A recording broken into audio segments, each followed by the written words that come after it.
الحمد لله نحمده ونستعينه ونؤمن به ونتوكل عليه ونعوذ بالله من شرور أنفسنا ومن سيئات أعمالنا من يهده الله فلا مضل له ومن يضلل فلا هادي له وأشهد أن لا إله إلا الله وحده لا شريك له وأشهد أن محمدًا عبده ورسوله أرسله بالهدى ودين الحق ليظهره على الدين كله ولو كره المشركون اللهم صل على محمد وعلى آل محمد كما صليت على إبراهيم وعلى آل إبراهيم إنك حميد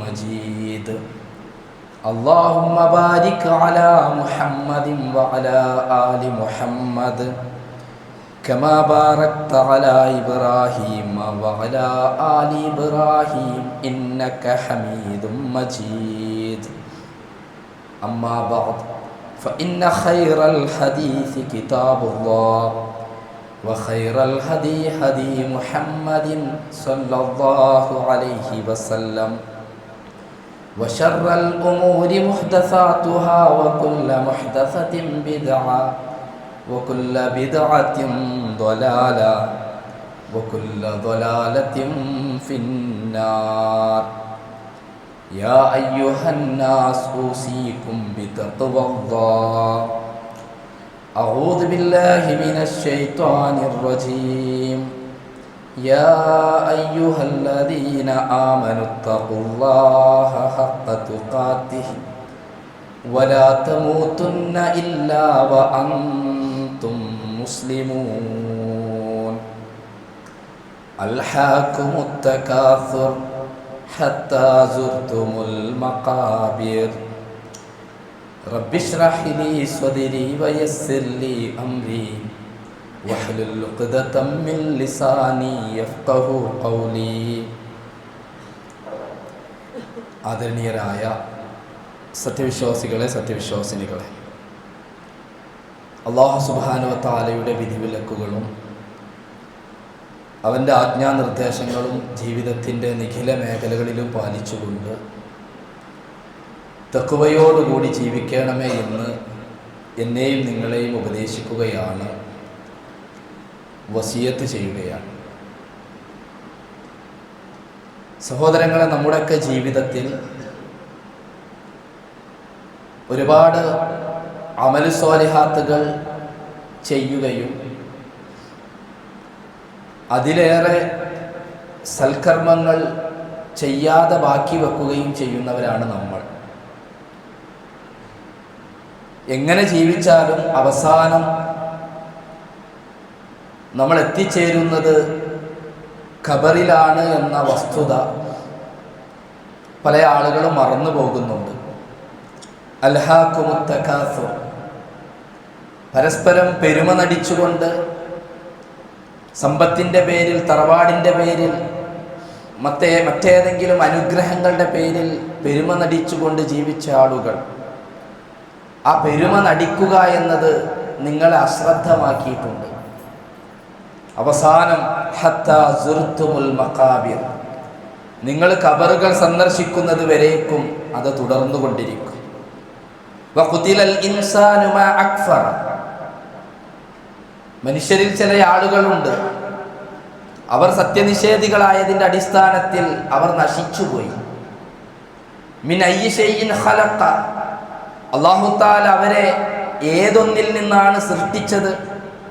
മിൻ നുത്ഫത്തിൻ ഖലഖഹു ഫഖദ്ദറ, ഒരു ഇന്ദ്രിയത്തുള്ളിൽ നിന്ന് അല്ലാഹു തആല അവനെ സൃഷ്ടിച്ചു. മാത്രമല്ല ഫഖദ്ദറ, അവന് ജീവിക്കാൻ ആവശ്യമായ വ്യവസ്ഥകൾ അല്ലാഹു തആല സംവിധാനിച്ചു. സുമ്മ സബീല യസ്സറ, പിന്നീട് അവന് വഴി കാണിച്ചു കൊടുത്തു. സുമ്മ അമാതഹു ഫഅഖബറ, പിന്നീട് അല്ലാഹു അവനെ മരിപ്പിക്കും. അതിനുശേഷം അല്ലാഹു തആല അവനെ ഖബറിൽ അവന് ജീവിതം സമ്മാനിക്കും. സഹോദരങ്ങളെ, അവസാനം എത്തിച്ചേരാനുള്ള ഭവനം അത് ഖബറാണ്. അതുകൊണ്ടാണ് പ്രവാചകൻ സല്ലല്ലാഹു അലൈഹി വസല്ലമ ഖബറുകൾ നല്ല രൂപത്തിലാക്കണമെന്ന് പഠിപ്പിച്ചത്. ഇദാ കഫന അഹദുക്കും അഖാഹു ഫൽയഹ്സിൻ കഫന. നിങ്ങൾ നിങ്ങളുടെ സഹോദരന്റെ ഖബർ കുഴിക്കുകയാണ് എങ്കിൽ, ഖബർ ഒരുക്കുകയാണ് എങ്കിൽ അവനെ ഏറ്റവും നല്ല രൂപത്തിൽ കഫൻ ചെയ്യണമെന്ന് പ്രവാചകൻ സല്ലല്ലാഹു അലൈഹി വസല്ലമ പഠിപ്പിച്ചത് അതാണ്. ഏറ്റവും നല്ല രൂപത്തിൽ അവനെ മറമാടണമെന്ന് പ്രവാചകൻ സല്ലല്ലാഹു അലൈഹി വസല്ലമ പഠിപ്പിച്ചത് അതുകൊണ്ടാണ്. പക്ഷെ എന്തുകൊണ്ടോ ഇന്നത്തെ മുസ്ലിം സമൂഹം ഈ മേഖലയിൽ ഒരുപാട് ആചാരങ്ങളും അനാചാരങ്ങളും കൂട്ടിക്കലർത്തിയാണ് ഈ മേഖലയിൽ അവരുടെ ഇബാദത്തുകളും അവരുടെ ഈമാനും സമ്മിശ്രമാക്കപ്പെട്ടിട്ടുള്ളത്. അതുകൊണ്ട് സഹോദരന്മാരെ, ഈ മേഖലയിൽ ഇസ്ലാം പഠിപ്പിച്ച ചില കാര്യങ്ങളുണ്ട്. അത് നിർബന്ധമായും അനുസരിക്കൽ നമ്മുടെ ബാധ്യതയാണ്. ഒരു ജനാസയുമായി ബന്ധപ്പെട്ട് ജനാസയെ മയ്യത്ത് കുളിപ്പിക്കലും ജനാസയെ പിന്തുടരലും അതിനെ കഫൻ ചെയ്യലും അതിനെ മറമാടലും അതിനുവേണ്ടി നിസ്കരിക്കലും ഒക്കെ വളരെ പുണ്യകർമ്മമായി ഇസ്ലാം പഠിപ്പിക്കുന്നുണ്ട്. ഊദുൽ മരീദ റസൂൽ സല്ലല്ലാഹു അലൈഹി വസല്ലമ പഠിപ്പിച്ചു, നിങ്ങൾ രോഗിയെ സന്ദർശിക്കണം. വംശു മഅൽ ജനായിസ്, നിങ്ങൾ ജനാസയെ പിന്തുടരണം, ജനാസയുടെ കൂടെ നിങ്ങൾ നടക്കണം. കാരണം ഫഇന്നഹാ തുദക്കിറുഹും അൽ ആഖിറ, അന്ത്യനാള് പരലോകം അത് ഓർമ്മിപ്പിക്കാൻ ഏറ്റവും നല്ലതാണ് അത് എന്ന് പ്രവാചകൻ സല്ലല്ലാഹു അലൈഹി വസല്ലമ പഠിപ്പിച്ചു. അതുകൊണ്ട് സഹോദരന്മാരെ, ജനാസയുമായി ബന്ധപ്പെട്ട് ജനാസയെ പിന്തുടരുന്നതും ജനാസ മയ്യത്ത് ഖബർ കുഴിക്കുന്നതും അത് ഇസ്ലാമിൽ വളരെയധികം പുണ്യകർമ്മമാണ്. അത് ജോലിയായി ഏറ്റെടുത്ത് നടപ്പിലാക്കേണ്ട ഒന്നല്ല. മുസ്ലിം സമൂഹത്തിലെ ആർക്ക് വേണമെങ്കിലും ചെയ്യാവുന്ന ഇസ്ലാം പഠിപ്പിച്ച പുണ്യകർമ്മമാണ്. വമൻ ഹഫറ ലിമയ്യിത്തിൻ ഖബറൻ, ഒരാൾ ഒരു മയ്യത്തിന് വേണ്ടി ഒരു ഖബർ നിർമ്മിച്ചു, വഅജന്നഹു ഫീഹി, എന്നിട്ട് അത് മനോഹരമാക്കി, അജ്റാ ലഹു മിനൽ അജ്രി മസ്കനിൻ ഇലാ യൗമിൽ ഖിയാമ, അന്ത്യനാളിൽ അവന് മനോഹരമായ ഒരു ഭവനം അല്ലാഹു തആല ഒരുക്കുമെന്നാണ്. ഖബർ ഒരുക്കുന്നതിന് പുണ്യമായി റസൂൽ സല്ലല്ലാഹു അലൈഹി വസല്ലമ പഠിപ്പിച്ചു.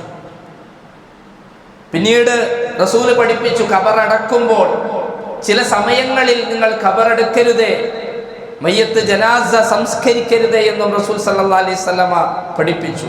ലാ തദ്ഫിനു മൗതാകും ബില്ലൈൽ, നിങ്ങൾ രാത്രിയിൽ മയ്യത്ത് മറമാടരുത്. ഇല്ല അൻ തദ്തറു, പക്ഷേ ചിലപ്പോൾ പ്രയാസം ഉണ്ടാകും. കഠിനമായ രോഗം കൊണ്ട് കഷ്ടപ്പെട്ട് ശരീരത്തിൽ വ്രണം വന്ന് അങ്ങനെ എന്തെങ്കിലും പ്രയാസമുണ്ടെങ്കിൽ ഒഴികെ രാത്രി സമയത്ത് മയ്യത്ത് മറമാടരുത് എന്ന് റസൂൽ സല്ലല്ലാഹു അലൈഹി വസല്ലമ പഠിപ്പിച്ചു. ഏത് പ്രവാചകൻ? നിങ്ങൾ ജനാസ സംസ്കാരം വേഗത്തിലാക്കണമെന്ന് പഠിപ്പിച്ച അതേ പ്രവാചകൻ. മറ്റൊരു ഹദീസിൽ കാണാം, സലാസു സആത്തിൻ കാന നബി സല്ലല്ലാഹു അലൈഹി വസല്ലം യൻഹാന അൻ നുസല്ലി ഫീഹാ, 3 സമയങ്ങളിൽ പ്രവാചകൻ സല്ലല്ലാഹു അലൈഹി വസല്ലമ നിസ്കരിക്കുന്നത് ഞങ്ങളെ വിലക്കിയിട്ടുണ്ട്. മാത്രമല്ല ഔ നുഖ്ബറ ഫീഹാ മൗതാന, ഞങ്ങളിൽ ആരെങ്കിലും മരണപ്പെട്ടാൽ അവരെ ഖബറടക്കുന്നതും 2 കാര്യങ്ങൾ വിലക്കിയിട്ടുണ്ട്. ഒന്ന് നിസ്കരിക്കുന്നത്, ഏത് നിസ്കാരാവട്ടെ. രണ്ടാമത്തത് ഖബറടക്കുന്നത്. ഈ 2 കാര്യങ്ങൾ 3 സമയത്ത് റസൂലുള്ളാഹി പറയാണ്, ഹീന തത്ലുഉ ശംസ് ബാസിഅത്തൻ ഹത്താ തർതഫി, സൂര്യൻ ഉദിക്കുന്ന സമയം, അത് ഉദിച്ചുയരുന്നത് വരെ മയ്യത്ത് മറമാടാൻ പാടുള്ളതല്ല, നിസ്കരിക്കാൻ പാടുള്ളതല്ല. അത് മയ്യത്ത് നിസ്കാരമല്ല കേട്ടോ, ഏത് നിസ്കാരവും ആ സമയത്ത് നിസ്കരിക്കാൻ പാടില്ല. ഹീന തഖൂമു ഖായിമുൽ വഹീറ ഹത്താ തമീല ശംസ്, സൂര്യൻ തലക്ക് മുകളിൽ നട്ടുച്ചക്ക് നിൽക്കുന്ന സമയം, അത് അവിടുന്ന് ചാഞ്ഞു പോകുന്നത് വരെ നിസ്കരിക്കാനോ മയ്യത്ത് മറമാടാനോ പാടില്ല. ഹീന തുളയ്യിഫു ശംസു ലിഉറൂബിൻ ഹത്താ തഅറബ്, സൂര്യൻ അസ്തമിക്കുന്ന സമയം, അത് അസ്തമിച്ച് തീരുന്നത് വരേക്കുള്ള സമയം, ആ സമയത്തും മയ്യത്ത് മറമാടുന്നതും അതേപോലെ തന്നെ നിസ്കരിക്കുന്നതും പ്രവാചകൻ സല്ലല്ലാഹു അലൈഹി വസല്ലമ ഞങ്ങളോട് വിലക്കിയിട്ടുണ്ട് എന്ന് പഠിപ്പിച്ചു. നോക്കൂ, നമ്മളൊരു മയ്യത്തുമായി പോകുമ്പോൾ ആ സമയം പരമാവധി മാറ്റിവെക്കാൻ നമ്മൾ ശ്രമിക്കണം. പ്രത്യേകിച്ച് നമ്മളുമായി ബന്ധമുള്ള മയ്യത്തുകളാണെങ്കിൽ. അങ്ങനെ ഒരു ഖബറിടത്തിലേക്ക് നമ്മൾ കയറിപ്പോയി നബി സല്ലല്ലാഹു അലൈഹി വസല്ലമ പ്രത്യേകം പറഞ്ഞതാണ്, അൽ ഖിസിബിയതിക്, നിങ്ങൾ ചെരുപ്പ് അവിടെ അഴിച്ചു വെക്കണമെന്ന്, ചെരുപ്പ് മാറ്റി വെക്കണമെന്ന്, ഖബറിൽ ചവിട്ടരുതെന്ന് റസൂൽ സല്ലല്ലാഹു അലൈഹി വസല്ലമ പഠിപ്പിച്ചു. അങ്ങനെ പ്രവാചകൻ പഠിപ്പിച്ച മേഖലകൾ നിർവഹിക്കാനും പഠിപ്പിക്കാത്ത മേഖലകൾ അത് മാറ്റിവെക്കാനും നമ്മൾ ശ്രദ്ധിക്കേണ്ടതുണ്ട്. ഒരു മയ്യത്ത് ഖബറിലേക്ക് വെക്കുമ്പോൾ അവിടുന്ന് തുടങ്ങാണ് അനാചാരങ്ങൾ. അല്ല, ഒരാൾ മരണപ്പെട്ടത് മുതൽ നമ്മുടെ നാട്ടിൽ ആചാരങ്ങളും അനാചാരങ്ങളും കൂട്ടിക്കലർത്തിയിട്ടാണ് ആളുകൾ അതിൽ ഇടപെടുന്നത്. അറിയാത്തത് കൊണ്ടാണ്. നബി സല്ലല്ലാഹു അലൈഹി വസല്ലം കൃത്യമായി മേഖലയിൽ വഴി കാണിച്ചിട്ടുണ്ട്. പ്രവാചകൻ സല്ലല്ലാഹു അലൈഹി വസല്ലം എന്ത് ചെയ്യണമെന്ന് പഠിപ്പിച്ചു, പല കാര്യങ്ങളും ചെയ്യാൻ പാടില്ല എന്നും പഠിപ്പിച്ചു. മയ്യത്ത് ഖബറിലേക്ക് വെക്കുമ്പോൾ നബി സല്ലല്ലാഹു അലൈഹി വസല്ലം പഠിപ്പിച്ചു, ബിസ്മില്ലാഹി അലാ മില്ലത്തി റസൂലില്ലാഹി സല്ലല്ലാഹു അലൈഹി വസല്ലം. 1-2 റിപ്പോർട്ടുകളുണ്ട്. അത് ചൊല്ലാം, അത് സുന്നത്താണ് മയ്യത്ത് ഖബറിലേക്ക് എടുത്തു വെക്കുമ്പോൾ. പിന്നീട് റസൂൽ സല്ലല്ലാഹു അലൈഹി വസല്ലം പഠിപ്പിച്ചത് തസ്ബീത്താണ്.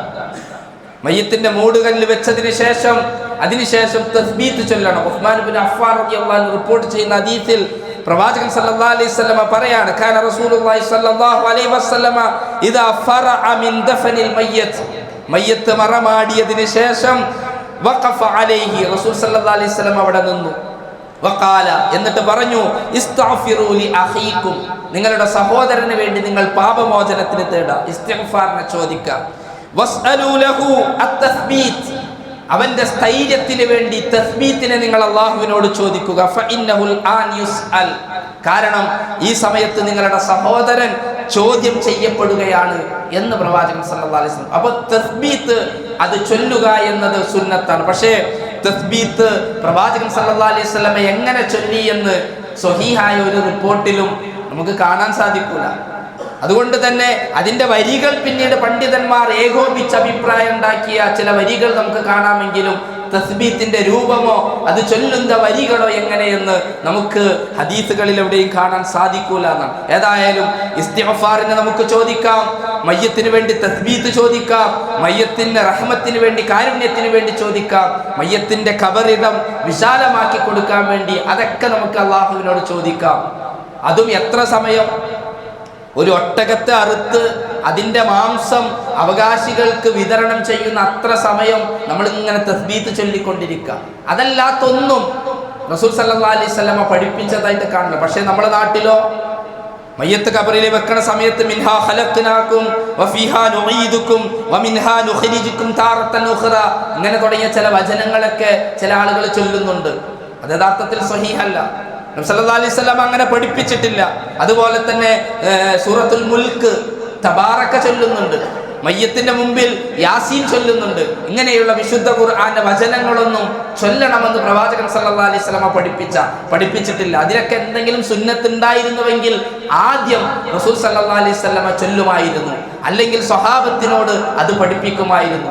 അങ്ങനെ പഠിപ്പിച്ചതൊന്നും സ്വഹീഹായി റിപ്പോർട്ട് ചെയ്യാത്ത കാലത്തോളം അത് ചെയ്യുന്നത് ബിദ്അത്താണ്. ബിദ്അത്തിന്റെ ഗൗരവം അതിഗൗരവമാണ് ബിദ്അത്ത് ചെയ്യുക എന്നുള്ളത്. അതുകൊണ്ട് സഹോദരന്മാരെ, ഉള്ളത് ചെയ്യാൻ നമ്മൾ ശ്രദ്ധിക്കേണ്ടതുണ്ട്. പിന്നീട് നബി സല്ലല്ലാഹു അലൈഹി വസല്ലമ എങ്ങനെ ഖബർ നിർമ്മിക്കണമെന്നും പഠിപ്പിച്ചിട്ടുണ്ട്. ആ മേഖലയിലും ഇന്നത്തെ മുസ്ലിം സമൂഹം ഒരുപാട് അനാചാരങ്ങളിൽ പെട്ടിട്ടുണ്ട്. എങ്ങനെ ഖബർ നിർവഹിക്കണം? സല്ലല്ലാഹു അലൈഹി വസല്ലമ പറഞ്ഞു, യഹ്ഫിറു വഔസിഉ വഅഅമകു, നിങ്ങൾ കുഴി ഒഴിക്കണം, അത് വിശാലമാക്കണം, അതിന് കുറച്ച് ആഴം കൂട്ടണം. സല്ലല്ലാഹു അലൈഹി വസല്ലമ പഠിപ്പിച്ചതാണ്. അതുപോലെ റസൂലുള്ളാഹി പറഞ്ഞു, ഖിബ്ലക്ക് അഭിമുഖമായിട്ട് വലത് ഭാഗം ചരിച്ച് ഖിബ്ലക്ക് അഭിമുഖമായിട്ടാണ് ഖബർ നിർവഹിക്കേണ്ടത്. അങ്ങനെ തന്നെയാണ് ഒരു സത്യവിശ്വാസിയെ കിടത്തേണ്ടത്. ഖിബ്ലതകും അഹ്യാഅൻ വഅംവാത. എന്നിട്ട് റസൂൽ സല്ലല്ലാഹു അലൈഹി വസല്ലം പറഞ്ഞു, മയ്യത്ത് വെക്കുമ്പോൾ ബിസ്മില്ലാ അലാ മില്ലത്തി റസൂലില്ലാഹി സല്ലല്ലാഹു അലൈഹി വസല്ലമ എന്ന ദിക്ർ നമ്മൾ ചൊല്ലണം. അങ്ങനെ ഏറ്റവും നല്ല രൂപത്തിൽ ഖബർ നിർമ്മിക്കണമെന്നാണ് പ്രവാചകൻ സല്ലല്ലാഹു അലൈഹി വസല്ലം പഠിപ്പിച്ചത്. പക്ഷേ ആ ഖബറിന് ഉയരം കൂടാൻ പാടില്ല. സുഫിയാനു തമാർ റളിയല്ലാഹു അൻഹു, അദ്ദേഹം പ്രവാചകൻ സല്ലല്ലാഹു അലൈഹി വസല്ലമയുടെ ഖബർ കണ്ട വ്യക്തിയാണ്. റഅയ്തു ഖബറ റസൂലില്ലാഹി സല്ലല്ലാഹു അലൈഹി വസല്ലം മുസ്ലിമൻ, പ്രവാചകൻ സല്ലല്ലാഹു അലൈഹി വസല്ലമയുടെ ഖബർ ഉയർത്തപ്പെടാത്ത രൂപത്തിൽ ഞാൻ കണ്ടിട്ടുണ്ട്. അതുപോലെ തന്നെ മഹാനായ ഖാസിം ഇബ്നു മുഹമ്മദ് റളിയല്ലാഹു അൻഹു, അദ്ദേഹം നമ്മുടെ ഉമ്മ ആയിഷ റളിയല്ലാഹു അൻഹയോട് ചോദിക്കുന്നുണ്ട്, യാ ഉമ്മ ഇക്ഷിഫി ഖബറ റസൂലുള്ളാഹി സല്ലല്ലാഹു അലൈഹി വസല്ലം അസ്ഹാബിഹി, ഉമ്മ റസൂലിന്റെയും അതുപോലെ റസൂലിന്റെ സന്തത സഹചാരികളായ സ്വഹാബത്തിന്റെയും ഖബറുകൾ എനിക്കൊന്ന് കാണിച്ചു തരുമോ? അങ്ങനെ അവർ കാണിച്ചു കൊടുത്തു. ഫകശഫത്ലി, അവൻ എനിക്ക് കാണിച്ചു തന്നു. അൻ സലാസത്തി ഖുബൂരിൻ, 3 ഖബറുകളും, റസൂലിന്റെ ഖബർ, അബൂബക്കർ സിദ്ദീഖിന്റെ ഖബർ, ഉമർ ഇബ്നു ഖത്താബ് റളിയല്ലാഹു അൻഹു അവരുടെ ഖബർ എനിക്ക് കാണിച്ചു തന്നു. ലാ മശ്രിഫതൻ, അത് ഉയർത്തപ്പെട്ടിട്ടില്ല, വലാ ലാത്തിഅതൻ, അത് താഴോട്ടും പോയിട്ടില്ല, മബ്തൂഹതൻ ബിബത്ഹാഇൽ അരീസത്തിൽ ഹംറാ, ഒരു തരം ചുവന്ന മണ്ണുകൊണ്ട് അത് മൂടപ്പെട്ട രൂപത്തിലാണ് കണ്ടിട്ടുള്ളത്. റസൂൽ സല്ലല്ലാഹു അലൈഹി വസല്ലമയുടെ ഖബർ പോലും ഉയർത്തപ്പെട്ടിട്ടില്ല എന്ന് താബിഈങ്ങളുടെ കൂട്ടത്തിൽപ്പെട്ട ജീവിച്ച മഹാരഥന്മാരായ പണ്ഡിതന്മാര് പഠിപ്പിച്ചിട്ടുണ്ടെങ്കിൽ റസൂലിന്റെ ഖബർ പോലും അങ്ങനെ പൊക്കപ്പെട്ടിട്ടില്ല എങ്കിൽ നമ്മൾ ആലോചിക്കാം. നമ്മുടെ നാട്ടിലൊക്കെ കുറേ സംവിധാനങ്ങളുണ്ട്, മീസാൻ കല്ലും അങ്ങനെയൊക്കെ വെക്കുക എന്നുള്ളത്. യഥാർത്ഥത്തിൽ ഖബറുമായി ബന്ധപ്പെട്ട് റസൂൽ സല്ലല്ലാഹു അലൈഹി വസല്ലം പഠിപ്പിച്ചിട്ടില്ല. പിന്നെ എന്താണ് കല്ല്? അവിടെ ഒരു ഖബറുണ്ട് എന്ന് അടയാളത്തിന് വേണ്ടി ഒരു കല്ല് വെക്കാം. നോക്കൂ, അതേ മാതൃകയാണ് ഇന്നും മക്കയിലെ ഖബർസ്ഥാനിൽ നമ്മൾ കാണുന്നത്. മദീനത്തിലെ പള്ളിയോട് ചേർന്നിട്ടുള്ള ഖബർസ്ഥാനിൽ നമ്മൾ കാണുന്നത് എന്താ? ആരുടെ ഖബർ എന്ന് പോലും അറിയാത്ത രൂപത്തിൽ പ്രവാചകൻ സല്ലല്ലാഹു അലൈഹി വസല്ലമ ഉത്തമ നൂറ്റാണ്ടുകാരെന്ന് പഠിപ്പിച്ച ഉത്തമ നൂറ്റാണ്ടുകാരായ ലക്ഷക്കണക്കിന് വരുന്ന സ്വഹാബത്ത്, ആ സ്വഹാബത്തിൽ പല ആൾക്കാരുടെയും ഖബർ അതിൻ്റെ ഉള്ളിലുണ്ട്. നമുക്ക് നോക്കിയാൽ തിരിച്ചറിയില്ല. അവിടെ ഒരു ഖബറുണ്ട് എന്ന് തിരിച്ചറിയുന്ന രൂപത്തിൽ ഒരു കല്ല് നാട്ടി വെച്ചിട്ടുണ്ട്. അപ്പോൾ ഖബറാണെന്ന് തിരിച്ചറിയുക എന്നതിലപ്പുറം ഇന്നയാളുടെ ഖബറാണെന്ന് തിരിച്ചറിയുന്ന രൂപത്തിലുള്ള ഒന്നും പാടില്ല എന്ന് പ്രവാചകൻ സല്ലല്ലാഹു അലൈഹി വസല്ലമ പഠിപ്പിച്ചിട്ടുണ്ട്. അത് റസൂൽ പഠിപ്പിച്ചതാണ്. റസൂൽ സല്ലല്ലാഹു അലൈഹി വസല്ലമ പഠിപ്പിച്ചത് കൊണ്ട് റസൂലിന്റെ ഖബറും സ്വഹാബത്ത് അങ്ങനെ തന്നെ ഒരു അടയാളമില്ലാത്ത രൂപത്തിലാക്കി. പക്ഷേ ഇന്ന് റസൂൽ സല്ലല്ലാഹു അലൈഹി വസല്ലമയുടെയും സ്വഹാബത്തിന്റെയും ഖബർ മതിൽക്കെട്ടുകൾ കൊണ്ട് സംരക്ഷിക്കപ്പെട്ടിട്ടുണ്ട്. റസൂൽ പറയുന്നതൊക്കെ നഹാ റസൂലുള്ളാഹി സ്വല്ലല്ലാഹു അലൈഹി വസല്ലം, നബി സല്ലല്ലാഹു അലൈഹി വസല്ലമ ഞങ്ങളോട് വിലക്കിയിട്ടുണ്ട്. എന്താണ്? അൻ യുജസ്സസൽ ഖബർ വ അൻ യബ്നി അലൈഹി വ അൻ യക്തുബ അലൈഹി. ഒന്ന്, അതിലിങ്ങനെ കുമ്മായം തേക്കുന്നത്, സിമന്റ് ആവട്ടെ കുമ്മായാവട്ടെ, ആ രൂപത്തിൽ ഖബറിനെ എടുപ്പുണ്ടാക്കിക്കൊണ്ട് കുമ്മായം തേക്കുന്നത് റസൂൽ സല്ലല്ലാഹു അലൈഹി വസല്ലം നിരോധിച്ചിട്ടുണ്ട്. വ അൻ യുബ്നി അലൈഹി, അതിന്റെ മുകളിൽ നിർമ്മാണം നടത്തുന്നത്, ഖബറിന്റെ മുകളിൽ നിർമ്മാണം നടത്തുന്ന റസൂൽ സല്ലല്ലാഹു അലൈഹി വസല്ലം വിലക്കിയിട്ടുണ്ട്. വ അൻ യുക്തബ അലൈഹി, അതിന്റെ മുകളിൽ എഴുതുന്നതും അല്ലാഹു റസൂൽ സല്ലല്ലാഹു അലൈഹി വസല്ലം നിരോധിച്ചിട്ടുണ്ട്. എന്ന് 1400 വർഷങ്ങൾക്ക് മുമ്പ് റസൂൽ സല്ലല്ലാഹു അലൈഹി വസല്ലം ഇത് കൃത്യമായി പറയാനുള്ള കാരണം എന്താ? ഇതൊക്കെ മുസ്ലിം സമൂഹത്തിൽ കടന്നു വരാൻ സാധ്യതയുള്ള അനാചാരങ്ങളാണ് എന്ന് പ്രവാചകൻ സല്ലല്ലാഹു അലൈഹി വസല്ലമക്ക് അറിയണോണ്ടാണ്. കാരണം പ്രവാചകൻ സല്ലല്ലാഹു അലൈഹി വസല്ലമക്ക് മുമ്പ് കഴിഞ്ഞു പോയ പ്രവാചകന്മാരുടെ ഖബറുകളൊക്കെ ഇങ്ങനെയൊക്കെ ആ സമൂഹം കൗമ് ചെയ്തിട്ടുണ്ട്. നോക്കൂ, എത്ര സുന്ദരമായി റസൂൽ സല്ലല്ലാഹു അലൈഹി വസല്ലമ ഈ കാര്യത്തിൽ വ്യക്തത നടത്തിയിട്ടുണ്ട്.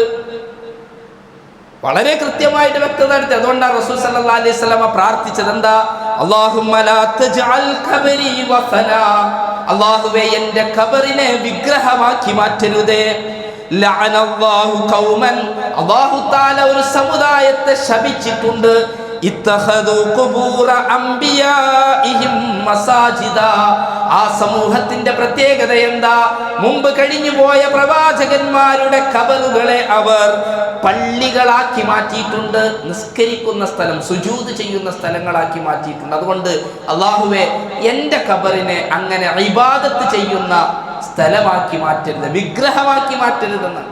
ഇന്ന് നമ്മളെ നാട്ടിലോ ഉറൂസുകൾ എന്ന് പേരിട്ട്, നേർച്ചകൾ എന്ന് പേരിട്ട് ഖബറുമായി ബന്ധപ്പെട്ട് എന്തൊക്കെ തോന്നിവാസങ്ങളാണ് നടത്തുന്നത്. അതിൻ്റെ മുമ്പിൽ സുജൂദ് ചെയ്യുന്നുണ്ട്. മസ്ജിദിന്റെ അർത്ഥം പള്ളി എന്ന് മാത്രമല്ല, സുജൂദ് ചെയ്യുന്ന സ്ഥലത്തിന് മസ്ജിദ് എന്ന് പറയും. നോക്കൂ, ആ സ്ഥലത്ത് അങ്ങനെ ചെയ്യുന്നുണ്ട് ആളുകൾ. റസൂൽ സല്ലല്ലാഹു അലൈഹി വസല്ലമ കൃത്യവും വ്യക്തവുമായിട്ട് പഠിപ്പിച്ച കാര്യമായിട്ട് പോലും ആളുകൾ ഈ കാര്യത്തിൽ അനാസ്ഥരാണെന്ന് മാത്രമല്ല, മുസ്ലിം പണ്ഡിതന്മാരാണ് ഇതിന് നേതൃത്വം കൊടുക്കുന്നത്. റസൂൽ സല്ലല്ലാഹു അലൈഹി വസല്ലമ വെറുതെ പ്രാർത്ഥിച്ചല്ല, വ്യത്യസ്ത രൂപത്തിൽ ഈ പ്രാർത്ഥന വന്നിട്ട്. മറ്റൊരിക്കൽ റസൂൽ പ്രാർത്ഥിച്ചു, അല്ലാഹുമ്മ ലാ തജ്അൽ ഖബരി വസനൻ യുഅബദ്, അല്ലാഹുവേ ആരാധിക്കപ്പെടുന്ന വിഗ്രഹമാക്കി എൻ്റെ ഖബറിനെ മാറ്റരുതേ. ഇസ്തദ്ദ ഗളബുല്ലാഹ്, അല്ലാഹു തആലയുടെ ഗളബ്, കോപം കഠിനമായിട്ടുണ്ട്. അള്ളാന്റെ ദേഷ്യം സ്ട്രോങ് ആയിട്ടുണ്ട്. എന്തിന്റെ പേരിൽ? ഖൗമിൻ, ഒരു മനുഷ്യർ, ഒരു വിഭാഗം ജനങ്ങളുടെ മേൽ. അവരുടെ പ്രത്യേകത എന്താ? ഇത്തഖദു ഖുബൂറ അംബിയാഇഹിം മസാജിദ, അവരുടെ പ്രവാചകന്മാരുടെ ഖബറുകളെ അവർ പള്ളികളാക്കി മാറ്റിയിട്ടുണ്ട്, ആരാധനാ സ്ഥലങ്ങളാക്കി മാറ്റിയിട്ടുണ്ട്. അപ്പൊ പള്ളികൾ ആരാധനക്കുള്ളതും ഖബറുകൾ ആരാധന പാടില്ലാത്ത സ്ഥലങ്ങളുമാണ്. പള്ളികൾ ആരാധിക്കണം, ഖബറുകൾ അവിടെ ആരാധന നടക്കാൻ പാടില്ല. അതുകൊണ്ടാണ് റസൂൽ സല്ലല്ലാഹു അലൈഹി വസല്ലം ആവർത്തിച്ച് പ്രാർത്ഥിച്ചത്. അതുകൊണ്ട് സഹോദരന്മാരെ, ഖബറുകളുമായി ബന്ധപ്പെട്ടുള്ള ഒന്നും നബി സല്ലല്ലാഹു അലൈഹി വസല്ലം പഠിപ്പിച്ചിട്ടില്ല. അതിന് പഠിപ്പിച്ച ചില മേഖലയുണ്ട്. അത് ആഘോഷ സ്ഥലമാക്കരുത് എന്ന് റസൂൽ സല്ലല്ലാഹു അലൈഹി വസല്ലം പറഞ്ഞിട്ടുണ്ട്. ലാ തജ്അൽ ഖബരി ഈദ, അല്ലാഹുവേ എൻ്റെ ഖബറിനെ നീ ഈദ് എന്ന് പറഞ്ഞ ആഘോഷം, ആഘോഷിക്കുന്ന സ്ഥലമാക്കി മാറ്റരുതേ എന്ന് റസൂൽ സല്ലല്ലാഹു അലൈഹി വസല്ലം പറഞ്ഞിട്ടും ആ സ്ഥലത്തെ ആഘോഷമാക്കി മാറ്റി ഊരും പേരും അറിയാത്ത ആളുകളുടെ ഖബറുകൾ പോലും അങ്ങനെ ആക്കി മാറ്റുന്ന ഒരു സമൂഹം നമ്മുടെ ലോകത്തിന്റെ വിവിധ ഭാഗങ്ങളിലുണ്ട്. സഹോദരന്മാരെ, ഏത് വിഷയത്തിൽ റസൂൽ സല്ലല്ലാഹു അലൈഹി വസല്ലം കൃത്യവും വ്യക്തവുമായി പഠിപ്പിച്ചൊരു വിഷയത്തിൽ. അതുകൊണ്ട് സഹോദരന്മാരെ, നമ്മളെങ്കിലും ഈ മേഖലയിൽ പ്രവാചകൻ സല്ലല്ലാഹു അലൈഹി വസല്ലമയുടെ സുന്നത്തുകൾ അനുസരിച്ച് അള്ളാഹുവിന് ഇഷ്ടപ്പെട്ട രൂപത്തിൽ ഈ മേഖലയിലുള്ള ആചാരങ്ങളും അനാചാരങ്ങളും വേർതിരിച്ച് മനസ്സിലാക്കി നമ്മുടെ ജീവിതത്തിൽ നിർവഹിക്കേണ്ടതുണ്ട്. അല്ലാഹു തആല അങ്ങനെയുള്ള സത്യവിശ്വാസികളുടെ കൂട്ടത്തിൽ നമ്മെ ഉൾപ്പെടുത്തുമാറാവട്ടെ.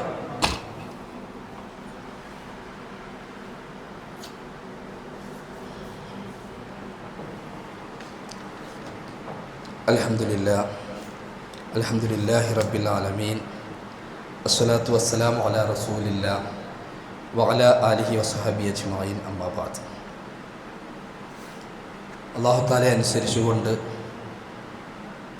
ജീവിക്കണമേ എന്ന് ഒരിക്കൽ കൂടി ഉപദേശിക്കുകയാണ്, വസിയത്ത് ചെയ്യുകയാണ്.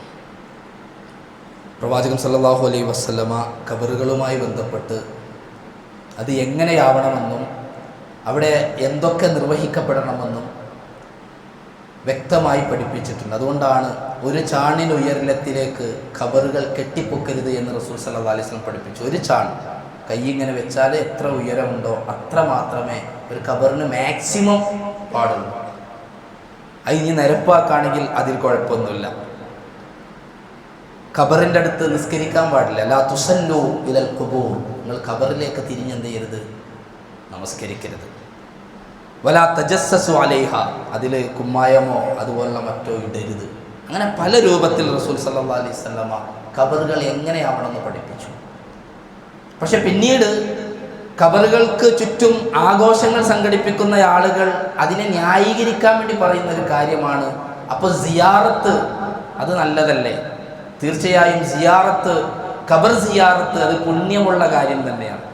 പക്ഷെ എന്തിനു വേണ്ടിയാണ് ഖബർ സിയാറത്ത്? നബി സല്ലല്ലാഹു അലൈഹി വസല്ലം പറഞ്ഞു, സൂറുൽ ഖുബൂർ, നിങ്ങൾ ഖബർ സന്ദർശിക്കണം. കാരണം ഫഇന്നഹാ തുദക്കിറുകുമുൽ ആഖിറ, അന്ത്യനാൾ നിങ്ങൾക്ക് ഓർമ്മ വരാൻ, പരലോകം നിങ്ങൾക്ക് ഓർമ്മ വരാൻ അത് സഹായമാകും. അപ്പോൾ ഖബർ സന്ദർശനത്തിന്റെ ഒന്നാമത്തെ ലക്ഷ്യം എന്ന് പറഞ്ഞാൽ അന്ത്യനാൾ ഓർമ്മ വരിക. നമ്മുടെ നാട്ടിലോ ഉറൂസുകളുമായി ബന്ധപ്പെട്ട് ഖബർ സന്ദർശിക്കുന്ന ഏതെങ്കിലും ഒരു കുട്ടിക്ക് അന്ത്യനാളിനെ പറ്റി ഓർമ്മ വരും? ഖബറുകൾ നമ്മൾ സന്ദർശിക്കണം. നമ്മുടെ ഉമ്മയുടെ ഖബർ, നമ്മുടെ ഉപ്പയുടെ ഖബർ, നമുക്ക് വേണ്ടപ്പെട്ട ആളുകളുടെ ഖബർ, അത് സന്ദർശിച്ചുകൊണ്ട് ആത്മാർത്ഥമായി കണ്ണീരൊഴുക്കിക്കൊണ്ട് അവർക്ക് വേണ്ടി പ്രാർത്ഥിക്കാൻ ഖബർ സന്ദർശിച്ചുകൊണ്ട് നമുക്ക് സാധിക്കേണ്ടതുണ്ട്. രണ്ടാമതെന്താ, ഞങ്ങളും അവരിലേക്ക് എത്താനുള്ളതാണല്ലോ എന്ന് ചിന്ത. അതുകൊണ്ടാണ് നബി സല്ലല്ലാഹു അലൈഹി വസല്ലമ ഖബർ സന്ദർശിക്കുമ്പോൾ ഒരു പ്രാർത്ഥന പഠിപ്പിച്ചിട്ടുണ്ട്. എന്താ? അസ്സലാമു അലൈക്കും അഹ്ലദ് ദിയാരി മിനൽ മുഅ്മിനീന വൽ മുസ്ലിമീൻ, മുഅ്മിനീങ്ങളിൽപ്പെട്ട മുസ്ലിമീങ്ങളിൽപ്പെട്ട ഖബറാളികളെ നിങ്ങൾക്ക് അല്ലാഹുവിന്റെ സമാധാനം ഉണ്ടാവട്ടെ. അത് അവരോട് സലാം നേരിട്ട് ചൊല്ലുന്നതല്ല, പ്രാർത്ഥിക്കാൻ അള്ളാഹിന്റെ ശാന്തിയും സമാധാനം ഉണ്ടാവട്ടെ. വ ഇന്നാ ഇൻഷാ അല്ലാഹു ബികും ലാഹിഖൂൻ, ഞങ്ങളും പിന്നീട് നിങ്ങളിലേക്ക് വന്നു ചേരുന്നതാണ്. നസ്അലുല്ലാഹ ലനാ വലകുമുൽ ആഫിയ, നിങ്ങൾക്കും ഞങ്ങൾക്കും അല്ലാഹു സൗഖ്യം നൽകുമാറാവട്ടെ. ഖബർ കാണുമ്പോൾ ഖബർസ്ഥാനിലേക്ക് നമ്മൾ പോകുമ്പോൾ പ്രാർത്ഥിക്കേണ്ട പ്രാർത്ഥനയാണ്. മറ്റൊരു പ്രാർത്ഥന നബി സല്ലല്ലാഹു അലൈഹി വസല്ലമ ബഖീഉൽ ഉർഖദിലേക്ക് പോകുമ്പോൾ, മദീന പള്ളിയോട് ചേർന്ന ഖബർസ്ഥാനാണ് ബഖീഉൽ ഉർഖദ്. അവിടേക്ക് പോകുമ്പോൾ റസൂലുള്ളാഹി പ്രാർത്ഥിച്ചത് എന്താ? യർഹമുല്ലാഹുൽ മുസ്തഖദ്ദിമീന മിന്നാ വൽ മുസ്തഖിരീൻ, മുമ്പേക്ക് അവിടെ വന്നു ചേരുന്നവരും പിന്നീട് വന്നു ചേരാനുള്ളവരുമായ ഖബറാളികളെ അള്ളാഹുവിന്റെ കാരുണ്യം നിങ്ങൾക്കുണ്ടാവട്ടെ. ബഖീൽ ഉർഖദിലെ ഖബറാളികൾക്ക് അള്ളാഹുവേ നീ അവർക്ക് പുറത്തു കൊടുക്കണേ നാഥ. റസൂൽ സല്ലല്ലാഹു അലൈഹി വസല്ലം പ്രാർത്ഥിച്ചതാണ്. നമ്മൾ പലപ്പോഴും നടന്നു പോകുമ്പോൾ ചിലപ്പോൾ ഖബർസ്ഥാനിന്റെ ചെരുവിലൂടെ ആയിരിക്കും നമ്മൾ പോകുന്നത്, നമ്മൾ പ്രാർത്ഥിക്കാൻ മറന്നു പോകുന്നുണ്ട്. പ്രാർത്ഥിക്കണം. അവിടെയാണ് ഖബർ സന്ദർശനത്തിന്റെ സമയത്ത് റസൂൽ സല്ലല്ലാഹു അലൈഹി വസല്ലം പഠിപ്പിച്ച പ്രാർത്ഥന. ഇനിയോ സ്ത്രീകൾക്ക് ഖബർ സന്ദർശിക്കാൻ പാടില്ല. അത് ഇസ്ലാമിൽ അത് വെറുക്കപ്പെട്ട കാര്യമാണ്, മക്രൂഹായ കാര്യമാണ്. മക്രൂഹ് എന്ന് പറഞ്ഞാൽ ഒരു കാര്യം ചെയ്യാതിരിക്കുന്നതാണ് പുണ്യം. അതാണ് ഇസ്ലാമിൽ മക്രൂഹ് എന്ന് പറഞ്ഞാൽ. സ്ത്രീകൾ ഖബർ സന്ദർശിക്കുന്നത് മക്രൂഹാണ്, അവിടെ പോകാതിരിക്കുന്നതാണ് പുണ്യം. എങ്കിൽ ഉറൂസുകളുമായി ബന്ധപ്പെട്ട് പരവാരങ്ങളും സ്ത്രീകളും കുട്ടികളും അണിയിച്ചൊരിഞ്ഞ് അങ്ങോട്ട് പോകുന്നത് തെറ്റാണ്. അങ്ങനെ ഒരു സംവിധാനം തന്നെ തെറ്റാണ്, ഇസ്ലാമിൽ വിദഅത്താണ്. എന്നാൽ അത് പോകുന്നത് തെറ്റെന്ന് മാത്രമല്ല, അല്ലാഹു തആല ഏറ്റവും കൂടുതൽ വെറുത്ത കാര്യമാണ്. നോക്കൂ, പ്രവാചകൻ സല്ലല്ലാഹു അലൈഹി വസല്ലം പഠിപ്പിച്ചതാണ്. ലിഅന്നൽ മയ്യിത ഖദ് ഇൻഖത അമലുഹു. ഖബർ സന്ദർശനവുമായി ബന്ധപ്പെട്ട് റസൂൽ സല്ലല്ലാഹു അലൈഹി വസല്ലം പഠിപ്പിച്ചൊരു കാര്യം, ഒരാളെങ്ങനെ ഖബറിലേക്ക് കൊണ്ടുപോയി വെച്ചാൽ ഈ ലോകവുമായി ബന്ധപ്പെട്ട് അയാളുടെ എല്ലാം മുറിഞ്ഞുപോയി, പിന്നെ ഒരു ബന്ധം ഉണ്ടാവില്ല. ഇല്ല മിൻ സലാസ്, 3 കാര്യങ്ങൾ അത് മുറിഞ്ഞു പോകില്ല എന്നാണ്. ഒരാൾ മരിച്ച് ഖബർ അടക്കപ്പെട്ട് കഴിഞ്ഞാൽ 3 കാര്യങ്ങൾ. എന്താ? ഒന്ന് സ്വദഖത്തുൻ ജാരിയ, ജാരിയായ സ്വദക്ക, നിലനിൽക്കുന്ന സ്വദക്കകൾ, പള്ളിക്ക് വേണ്ടി, മദ്രസകൾക്ക് വേണ്ടി, അദ്ദേഹത്തിന് മരണത്തിന് ശേഷം നിലനിൽക്കുന്ന സാമൂഹ്യ പ്രവർത്തനങ്ങൾ, വീടെടുത്തെടുത്തു, കിണറെടുത്തെടുത്തു, വെള്ളത്തിന്റെ സ്രോതസ്സുകൾ നിർമ്മിച്ചു കൊടുത്തു, ഇങ്ങനെയുള്ള കുറേ കാര്യങ്ങളുണ്ട്. മരം വെച്ച് പിടിപ്പിച്ചു, അതുപോലെയുള്ള കാര്യങ്ങളൊക്കെ ചെയ്തൊരു മനുഷ്യനെ സംബന്ധിച്ചിടത്തോളം അയാൾ മരിച്ചു കഴിഞ്ഞാലും അയാൾ ജീവിതകാലത്ത് ഒരു അമല് ചെയ്യുന്നതിന്റെ പ്രതിഫലം അയാൾക്ക് ഇങ്ങനെ കിട്ടിക്കൊണ്ടിരിക്കുക. രണ്ടാമത് അയാൾ നേടിയ മതപരമായ അറിവ്, ആ അറിവ് കൈമാറ്റം ചെയ്യപ്പെട്ട് ആരിലൂടെയൊക്കെ ആ ഇൽമ് പരിവർത്തനം ചെയ്യപ്പെടുന്നോ, കൈമാറ്റം ചെയ്യപ്പെടുന്നോ, അത്രയും പ്രതിഫലം അയാൾക്ക് ഇങ്ങനെ കിട്ടിക്കൊണ്ടിരിക്കും. മൂന്നാമത് എന്താ പറഞ്ഞത്? അവർക്ക് വേണ്ടി പ്രാർത്ഥിക്കുന്ന മക്കൾ, സ്വലിഹായ സന്താനങ്ങളെ വാർത്തെടുത്ത രക്ഷിതാക്കളുണ്ട് എങ്കിൽ അവരുടെ ഖബറിൽ അവർക്ക് ഇങ്ങനെ സമാധാനം കിട്ടിക്കൊണ്ടിരിക്കുന്നതാണ്, മക്കൾ പ്രാർത്ഥിക്കുന്നതിന്റെ അടിസ്ഥാനത്തിൽ. ഈ 3 കാര്യങ്ങൾ ഖബറിൽ ഒരാൾക്ക് മരിച്ചതിന് ശേഷവും കിട്ടും. അതല്ലാതെ ആ ഖബറിങ്കൽ പോയി ഖത്തം തീർക്കുക എന്ന പരിപാടി ഇസ്ലാം പഠിപ്പിച്ചിട്ടില്ല. അവിടെ പോയി ഖുർആൻ ഓതുന്ന പരിപാടി, ഖുർആൻ നല്ലതല്ലേ? നല്ലതാണ്, പക്ഷെ അത് ചെയ്യേണ്ട സ്ഥലത്ത് ചെയ്യണം. ഷാഫി മദ്ഹബിലെ ഏറ്റവും പ്രധാനപ്പെട്ട പണ്ഡിതനാണ് ഇമാം നവവി റഹ്മഹുല്ലാ. അദ്ദേഹം പറഞ്ഞേക്ക വഅമ്മൽ ഖിറാഅത്തുൽ ഖുർആൻ, ഖുർആൻ ഓതുക എന്നത് ഫൽ മഷ്ഹൂർ മിൻ മദ്ഹബി ഷാഫിഈ, ഷാഫി മദ്ഹബിൽ അത് പ്രസിദ്ധമായ ഒരു കാര്യമാണ്. പക്ഷേ ഇന്നഹു ലാ യസിലു സവാബഹാ ഇലൽ മയ്യിത്ത്, ഒരിക്കലും അതിന്റെ പ്രതിഫലം മയ്യിത്തിലേക്ക് എത്തുകയില്ല. ആരാ പറയുന്നത്?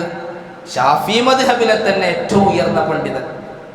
സ്വഹീഹ് മുസ്ലിമിന് വിശദീകരണം എഴുതിയെടുത്ത് അദ്ദേഹം പറയുന്നുണ്ട്, വഖാല ബഅദു അസ്ഹാബിഹി, ചില ആൾക്കാർ പറയുന്നുണ്ട് യസിലു സവാബഹാ ഇലൽ മയ്യിത്ത്, അതിൻ്റെയൊക്കെ പ്രതിഫലം മയ്യത്തിനും കിട്ടുമെന്ന് ചില ആൾക്കാർ പറയുന്നുണ്ട്. എന്നിട്ട് പറയാണ് വദഹബ ജമാഅത്തുൻ മിനൽ ഉലമാ ഇലാ അന്നഹു യസിലു ഇലൽ മയ്യിത്തി സവാബ ജമീഉൽ ഇബാദാത്ത്. നമ്മൾ എന്ത് അമൽ സ്വാലിഹാത്തുകൾ ചെയ്താലും, മയ്യത്തിന് വേണ്ടി, മരിച്ച ആൾക്ക് വേണ്ടി ചെയ്താലും അതൊക്കെ അവർക്ക് കിട്ടുമെന്ന് ചില ആളുകൾ പറയുന്നുണ്ട്.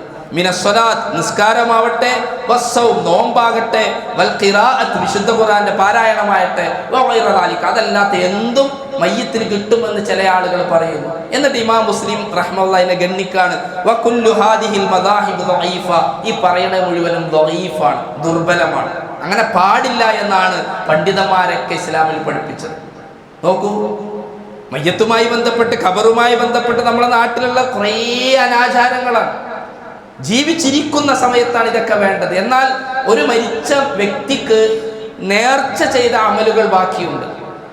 ഒരാൾ പറഞ്ഞിട്ടുണ്ട്, ഇൻഷാ അല്ലാഹ് ഞാൻ ഉംറക്ക് പോകും, ഹജ്ജിന് പോകും എന്ന് നേർച്ചയാക്കിയിട്ടുണ്ട് എങ്കിൽ അത് അള്ളാഹുവിന് ചെയ്തു വീട്ടൽ നിർബന്ധമാണ്.